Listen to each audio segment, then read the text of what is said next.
Metz est sauvée, mais change de main pour la 5e fois en un quart de siècle. La chambre commerciale du tribunal de Metz a tranché cet après-midi en faveur d'un groupe de 4 associés qui promet plusieurs millions d'investissements. Exit donc les anciens propriétaires, les frères Ledouarin, dont le projet de reprise avec un investisseur lorrain a été retoqué. Le point avec Maëlys Chauvin et François Cartier. Dans l'épopée judiciaire du parc Walligator, il devait y avoir forcément 2 camps gagnants, 2 camps perdants.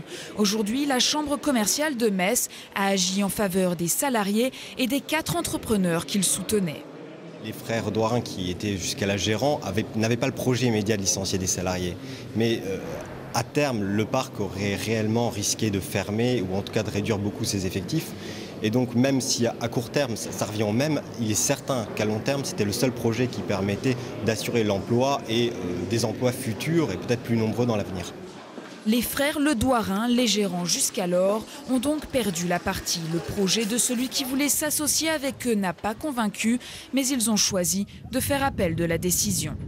On a investi beaucoup, plus qu'il ne fallait certainement, mais on voulait justement satisfaire nos clients. Il faut savoir quand même que ces gens-là veulent enlever 11 ou 14 attractions. Donc ils vont peut-être ouvrir un parc fantôme, je ne sais pas. Donc c'est pour ça que c'est une décision pour nous qui nous étonne. Avec les nouveaux propriétaires, le parc pourrait rouvrir dans le meilleur des cas autour du 15 mai. Plus d'1 million d'euros devraient être investis rien que sur la première année et encore 3 autres les années suivantes.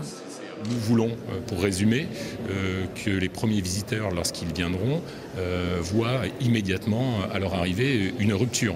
Donc une rupture par un visuel et une rupture par le fait que l'ensemble des attractions fonctionnent et satisfassent nos visiteurs.